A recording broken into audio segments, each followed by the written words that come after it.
water was black that night. Not the usual dark blue of the ocean at dusk, but black. Like something had bled all the light out of it. Marcus pulled up his net for the third time, empty again. His hands were raw, bleeding at the knuckles. Rent was due in 4 days. His daughter's medication cost more than he made in a month. And Sarah, his wife, she'd stopped looking at him the way she used to. That's when he saw it. A fish. But not just any fish. This thing was massive. Scales shimmering with colors that didn't exist in nature. Eyes that looked almost human.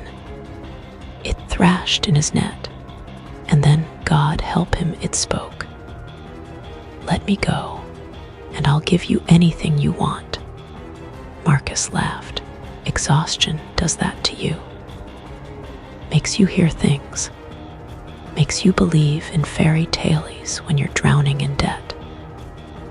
But what he didn't know, what he couldn't know, was that some wishes don't come from genies or fairy godmothers. Some wishes come from things that live in the deep places. Things that feed on human desperation, like sharks feed on blood. And once you start wishing, they never let you stop. Before we go further, hit that subscribe button and drop a comment telling us what dark story you want to hear next. Trust me, you'll want to stick around for this one. Marcus had been fishing these waters for 15 years, and he'd never seen the ocean look like this. It wasn't just dark, it was wrong. The kind of wrong that makes your brain scream at you to turn the boat around and never come back.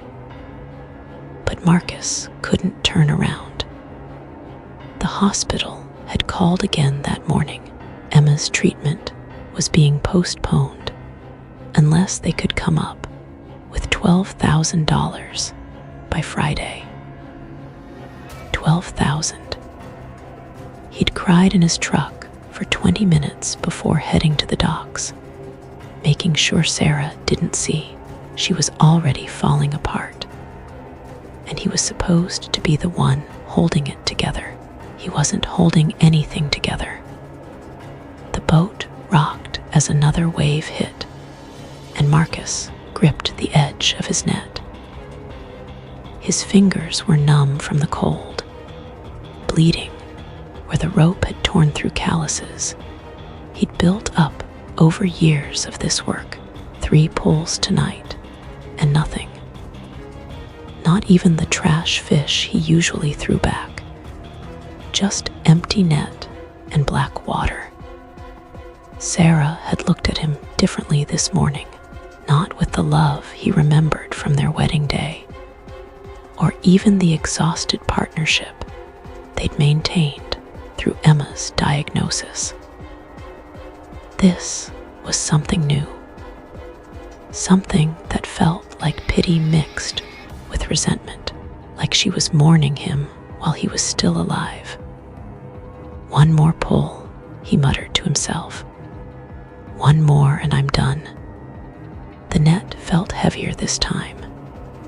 For a second, hope flared in his chest. Maybe he'd finally caught something. Maybe the night wouldn't be a complete waste. He hauled it up, muscles burning, rope cutting deeper into his torn hands. And then he saw it. The fish was huge, easily 4 feet long. But that wasn't what made Marcus freeze. It was the colors. The scales shifted through shades. He didn't have names for colors that hurt to look at.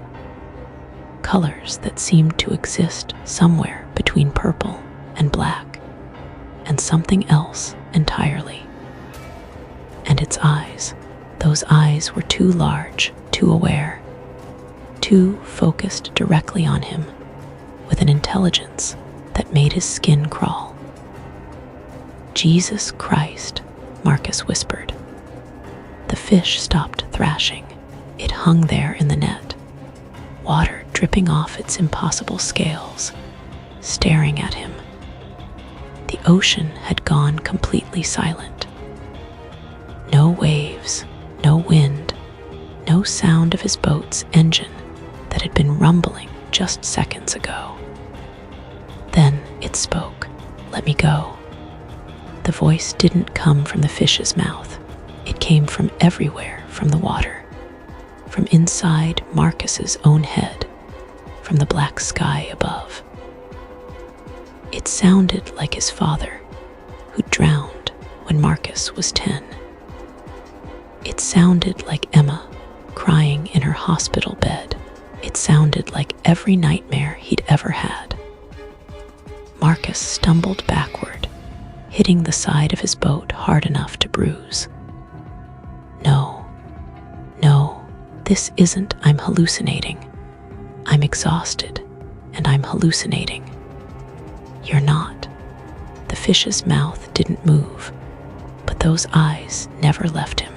I can see inside you, Marcus. I can see your daughter dying in that hospital room.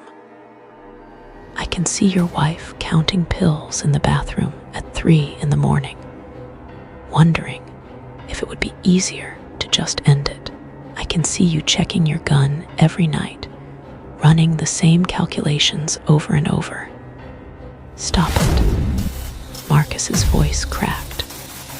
Stop it, stop it, stop. I can help you.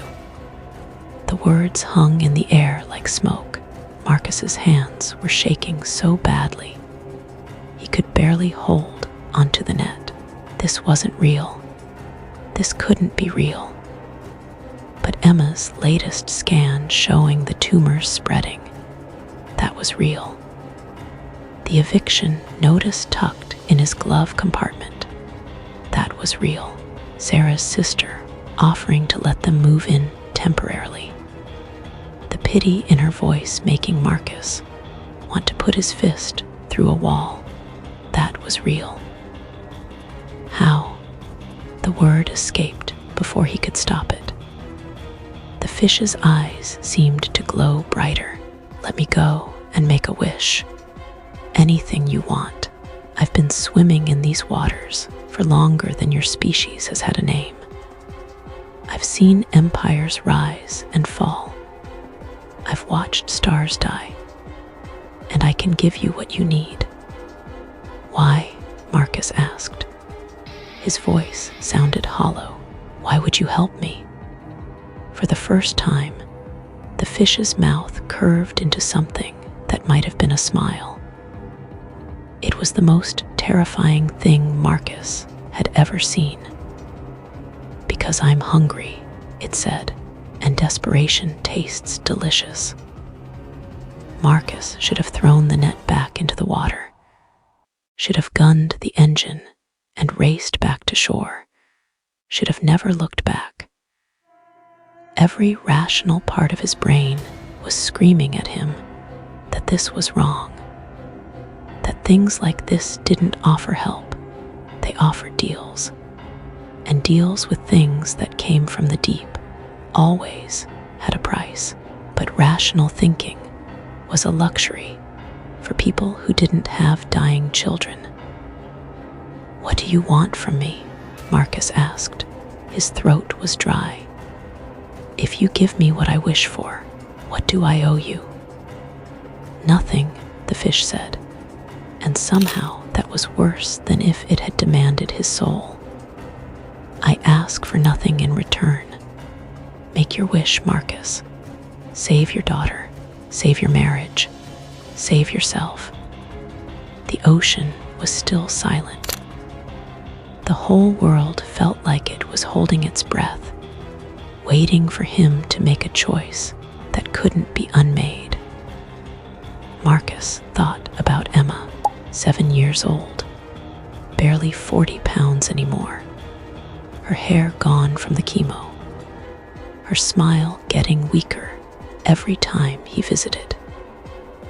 He thought about how she'd asked him last week if it hurt to die, What kind of 7-year-old has to think about that?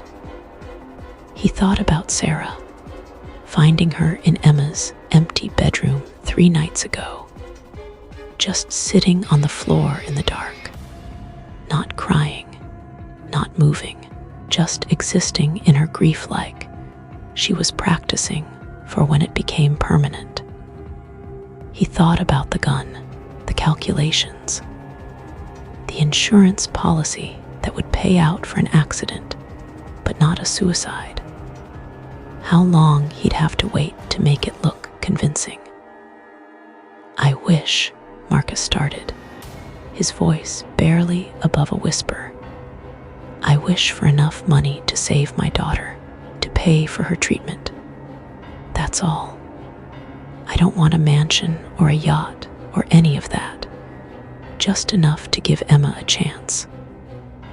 The fish's eyes pulsed with that unnatural light. "Granted. Wait, that's done." The fish's voice echoed inside Marcus's skull. "The money is already waiting for you. But remember, Marcus' wishes have a way of granting themselves in unexpected ways. Now let me go." Marcus's hands moved before his brain could catch up. He loosened the net, and the fish slipped back into the black water without a splash. For a moment, he saw it beneath the surface, its scales glowing like radioactive waste, and then it was gone. The world rushed back. The engine roared to life. The waves crashed against his boat. The wind cut through his jacket. Marcus stood there shaking, staring at the empty water, wondering if the last 10 minutes had actually happened, or if he'd finally snapped. His phone buzzed. A text from Sarah. "Call me. Something happened." Marcus's hands were shaking so badly he almost dropped the phone. He called her back, his heart hammering against his ribs. "Marcus." Sarah's voice was strange, not scared, but not relieved either. Confused. "Your mom's life insurance finally came through. The lawyer said there was a policy we didn't know about.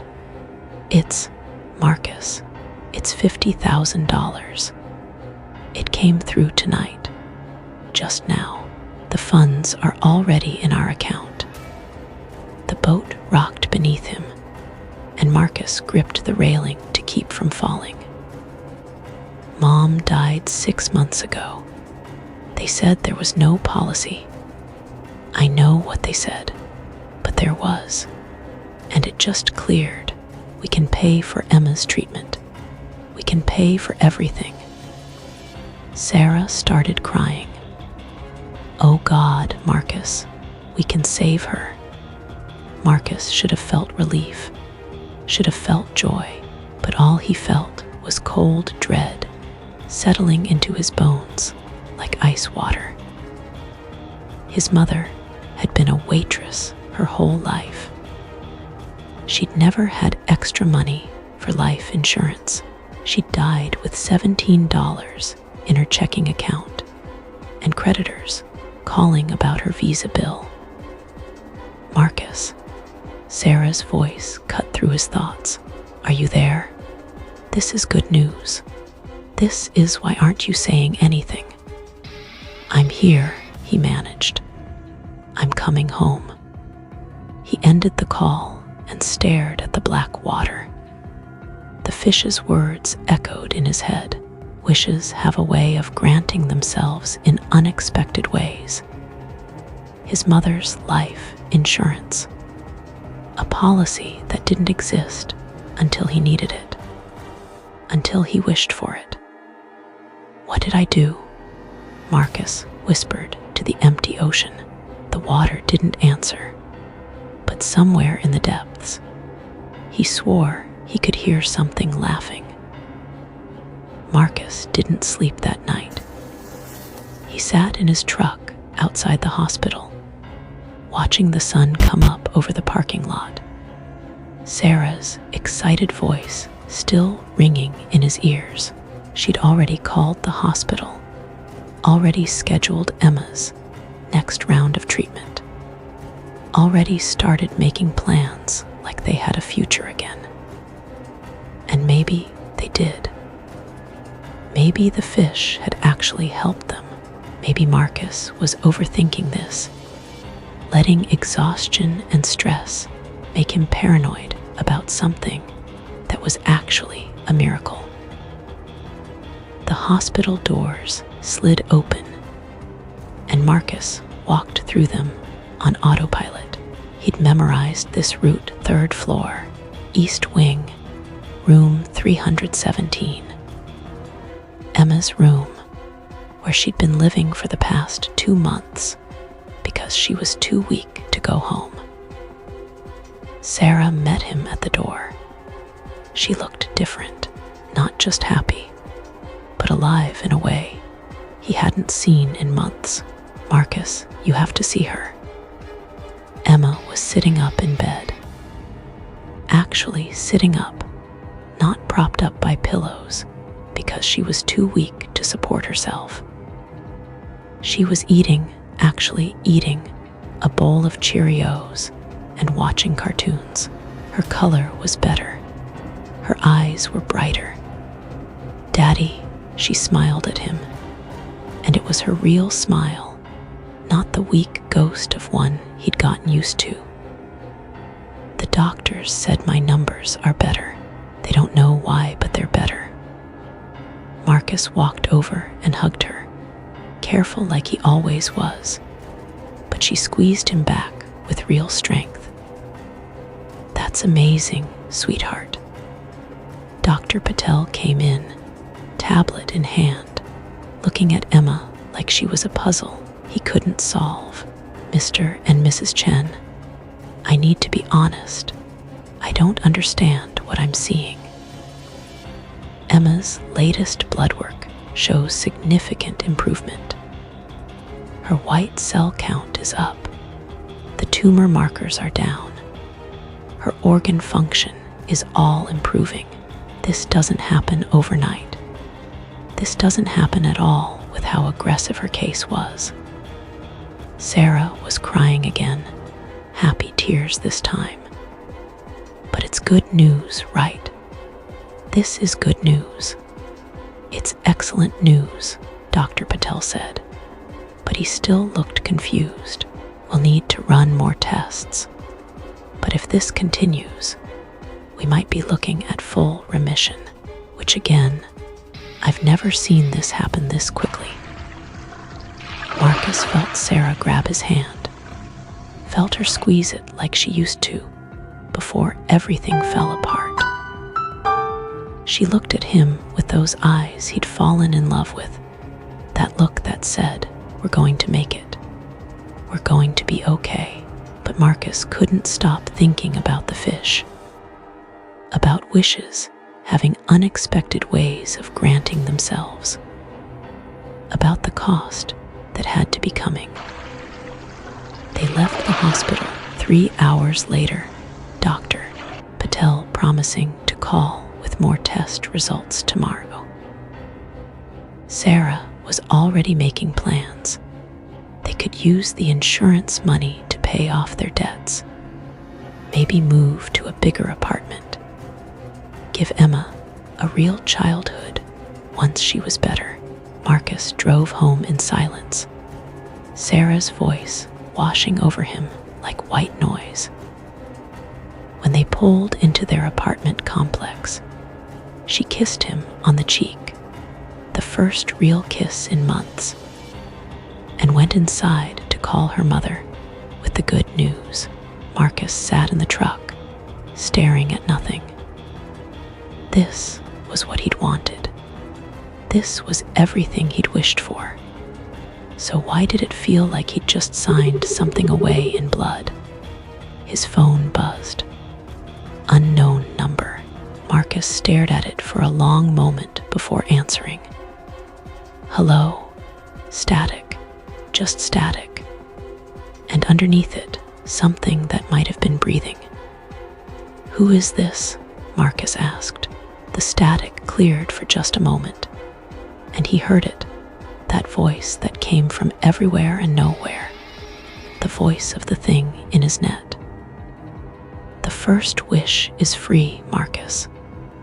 The next one will cost you." The line went dead. Marcus sat there, phone pressed to his ear, ice spreading through his chest.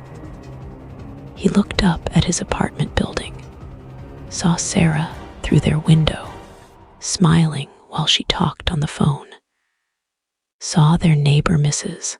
Rodriguez watering her plants like this was just another normal morning. And he realized, with horrible certainty, that this wasn't over. The fish had given him exactly what he asked for. But things like that don't do favors. They make investments. And sooner or later, they'd come to collect.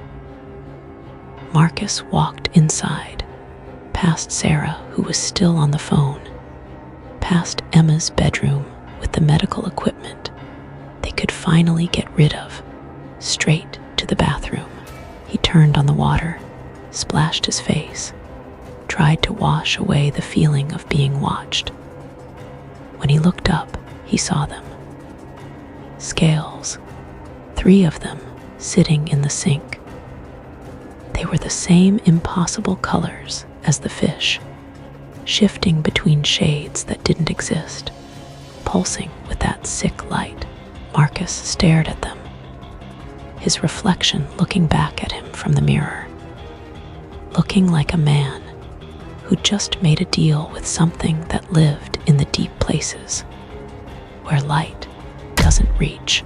He grabbed the scales to throw them away, but the moment his skin touched them, they dissolved into black water that ran down the drain. And in that water, just for a second, Marcus saw something looking back at him from the pipes, something that was smiling. "Marcus," Sarah called from the living room. "You okay?" He gripped the sink, knuckles white, staring at his own reflection, at the man who'd wished on something he didn't understand, who'd saved his daughter by inviting something dark into their lives. "Yeah," he called back, his voice hollow. "I'm fine." But they both knew he was lying.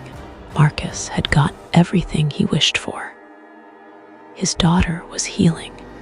His wife was smiling again. Their debts were being erased. To anyone looking from the outside, this was a miracle, the kind of turnaround that makes people believe in divine intervention and second chances. But Marcus knew better. He'd learned what happens when you make deals in the dark, when you're so desperate that you'll accept help from things that shouldn't exist. The fish had given him exactly what he asked for, but it hadn't given it for free.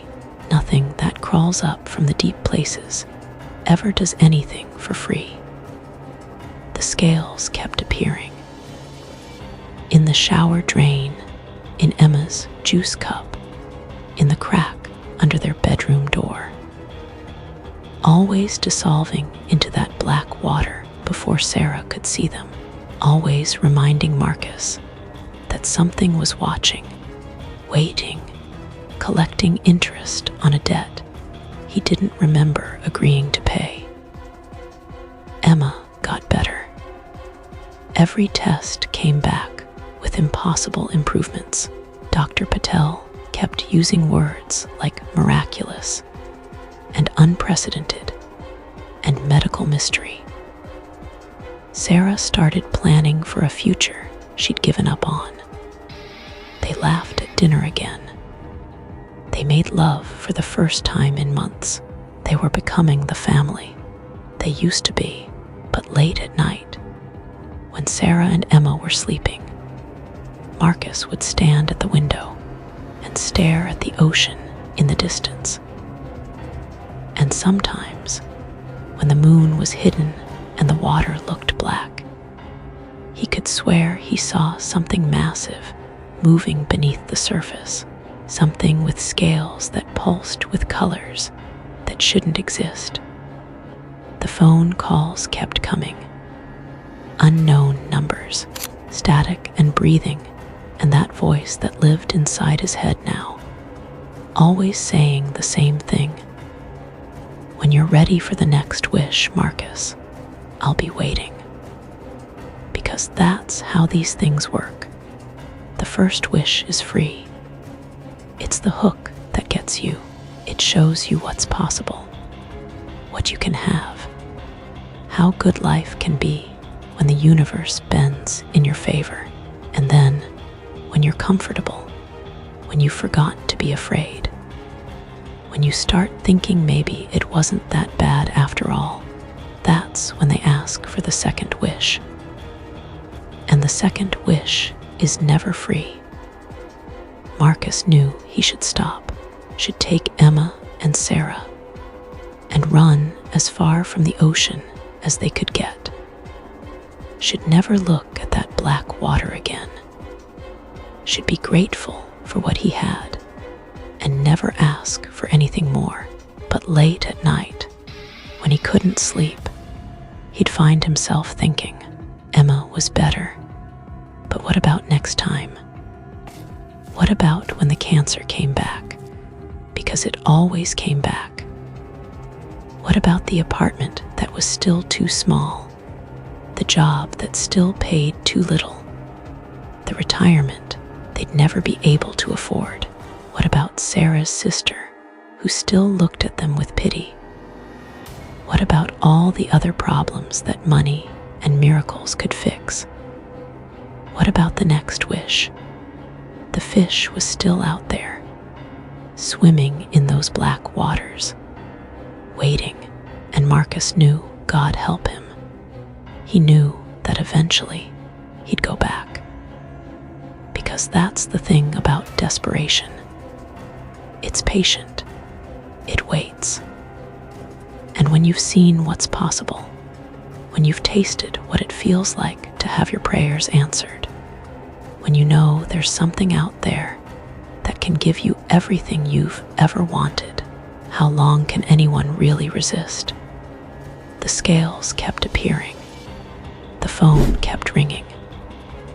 And somewhere in the deep, something ancient and hungry kept smiling, because it knew what Marcus was only beginning to understand. The first wish is just the beginning. The real price doesn't come due until you've made so many wishes that you can't remember who you were before them, until you've become something that belongs to the deep places too. That's where we're leaving Marcus for now, standing at the edge of something he can't come back from. But his story isn't over. Not by a long shot, because once you start wishing, the fish never lets you stop. If this story got under your skin the way it got under mine, hit that subscribe button. We've got more dark tailies, where this came from stories about the things that live in the spaces between what we know and what we're afraid to admit might be real. Drop a comment and tell us, what would you wish for if something crawled up from the deep and offered you anything you wanted? What would you be willing to pay for it? Or better yet, tell us what dark story you want to hear next. What keeps you up at night? What makes you check the locks twice? Because here at Sinister Stories, we're not in the business of comfort. We're in the business of truth. And the truth is, we're all just one bad day away from making a wish we can't take back. So subscribe, comment, and whatever you do, stay away from the water when it looks too black. You never know what might be swimming underneath.